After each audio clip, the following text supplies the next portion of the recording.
दोस्तों, कंप्यूटर की बेसिक चीज़ों को ऑपरेट करना ज़्यादातर लोगों को आता है, लेकिन आपको कंप्यूटर की कुछ एडवांस चीज़ों को ऑपरेट करने के लिए कोई एक कंप्यूटर कोर्स करना होता है। वो कोर्स कोई सा भी हो सकता है, लेकिन आज के इस वीडियो में मैं ओ लेवल कंप्यूटर कोर्स के बारे में बात करने वाला हूं। तो इस वीडियो को पूरा देखिएगा, क्योंकि इस वीडियो में आपको कंप्लीट इन्फॉर्मेशन मिलने वाली है ओ लेवल कोर्स के बारे में। तो नॉलेज फैक्ट के इस वीडियो में आप सभी का बहुत बहुत स्वागत है। आइए इस वीडियो की शुरुआत करते हैं और सबसे पहले जानते हैं कि ओ लेवल कोर्स क्या होता है। ओ लेवल कोर्स एक गवर्नमेंट सर्टिफिकेशन कोर्स है जो इन्फॉर्मेशन टेक्नोलॉजी के फील्ड में दिया जाता है। ये सर्टिफिकेट नीलिट यानी national institute of electronics and information technology द्वारा प्रदान किया जाता है। इसमें आपको कंप्यूटर से जुड़ी कुछ एडवांस चीजों के बारे में सिखाया जाता है। ये एक फाउंडेशन लेवल का सर्टिफिकेशन कोर्स है। आइए अब जानते हैं कि आप ओ लेवल कोर्स कैसे कर सकते हैं। ओ लेवल कोर्स करने के दो तरीके हैं। नंबर 1 इंस्टीट्यूट के जरिए, नंबर 2 डायरेक्ट। नंबर 1 इंस्टीट्यूट के जरिए। ऐसे इंस्टीट्यूट जो नीलिट द्वारा मान्यता प्राप्त होते हैं, आप ऐसे इंस्टीट्यूट में एडमिशन लेकर ओ लेवल का कोर्स कर सकते हैं और इन इंस्टीट्यूट्स में आपको प्रॉपर प्रैक्टिकल नॉलेज दी जाती है, प्रॉपर गाइडेंस दिया जाता है, जिससे आप ओ लेवल के एग्जाम को पास कर सकें। Number 2 direct. इस ऑप्शन में आपको स्वयं ही तैयारी करनी होती है, या आप चाहें तो किसी ऑनलाइन कोर्स को भी लेकर ओ लेवल की तैयारी कर सकते हैं। लेकिन मैं आपको यही सलाह दूंगा कि अगर आपके पास समय है तो आपको ओ लेवल का कोर्स इंस्टीट्यूट के माध्यम से ही करना चाहिए, क्योंकि ये आपके लिए ही बेहतर साबित हो सकता है। अब जानते हैं एलिजिबिलिटी क्राइटेरिया के बारे में। ओ लेवल कोर्स में एनरोल करने के 3 तरीके हैं। नंबर 1, अगर आपने 12th किसी भी स्ट्रीम से पास की है तो आप इस कोर्स के लिए अप्लाई कर सकते हो। नंबर 2, यदि आपने 10th पास कर ली है और साथ ही आपके पास 1 साल का ITI सर्टिफिकेट है तो भी आप इस कोर्स के लिए अप्लाई कर सकते हैं।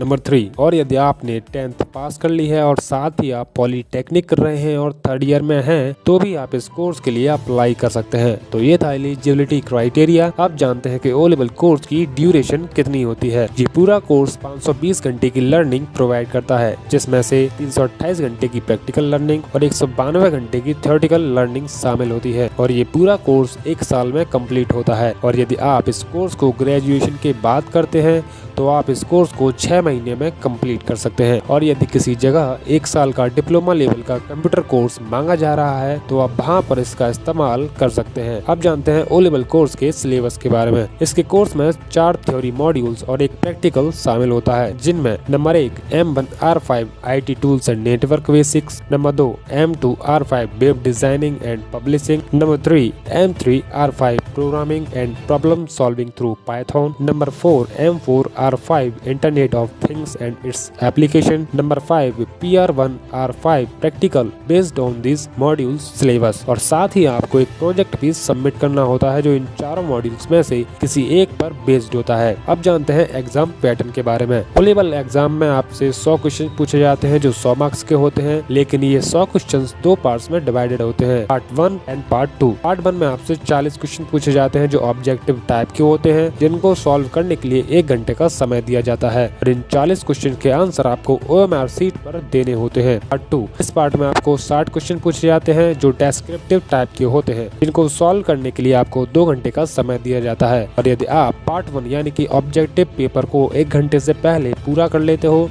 तो आप OMR सीट को जमा करने के बाद पार्ट 2 का क्वेश्चन पेपर ले सकते हो और उसको सॉल्व करना स्टार्ट कर सकते हो। कुल मिलाकर ये पूरा पेपर 3 घंटे का होता है, जिसमें आपको 100 क्वेश्चन सॉल्व करने होते हैं और ये एग्जाम साल में 2 बार जनवरी और जुलाई में होता है। अब जानते हैं ग्रेडिंग सिस्टम के बारे में। जब भी आप इस एग्जाम को देंगे तो इसमें आपको ग्रेड दिए जाते हैं। यदि आप 50% से कम नंबर लाते हैं तो आपको F ग्रेड दिया जाता है, जिसका मतलब होता है फेल। और यदि आप 50% से 54% के बीच नंबर लाते हैं तो आपको D ग्रेड दिया जाता है। वहीं अगर आप 55% से 64% के बीच नंबर लाते हैं तो आपको C ग्रेड दिया जाता है। वहीं अगर आप 65% से 74% के बीच नंबर लाते हैं तो आपको B ग्रेड, 75% से 84% के बीच नंबर लाते हैं तो A ग्रेड और यदि 85% से ऊपर नंबर लाते हैं तो आपको S ग्रेड दिया जाता है। अब जानते हैं कि आप ऑनलाइन अप्लाई कैसे कर सकते हैं। अप्लाई करने के लिए आपको सबसे पहले ओ लेवल कोर्स के लिए रजिस्ट्रेशन करना होगा, जो 5 साल तक वैलिड होगा। इसके बाद एक एक करके आपको प्रत्येक मॉड्यूल का एग्जाम पास करना होगा और एग्जाम का फॉर्म फिल करने के लिए आपको इनकी ऑफिशियल वेबसाइट student.neelit.gov.in पर जाकर ऑनलाइन अप्लाई करना होगा। अब जानते हैं टॉप कॉलेज जहां से आप ओ लेवल कोर्स कर सकते हैं। Number 1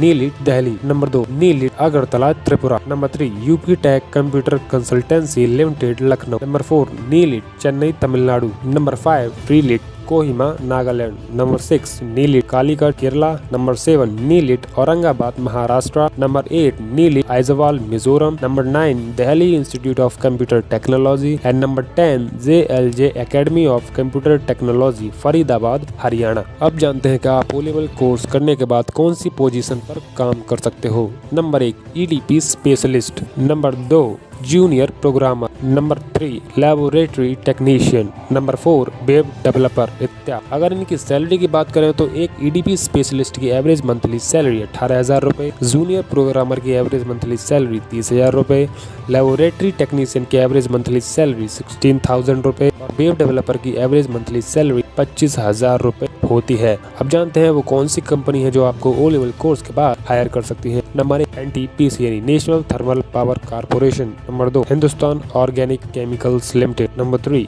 coal India limited. Number 4 oil and natural gas corporation. Number 5 Bharat heavy electricals limited. Number 6 Indian oil corporation limited. तो ये थी complete information O level course के बारे में। उम्मीद है कि आपको वीडियो पसंद आया होगा। पसंद आया हो तो अपने दोस्तों के साथ जरूर शेयर करिएगा। आपका कीमती समय देने के लिए बहुत बहुत धन्यवाद।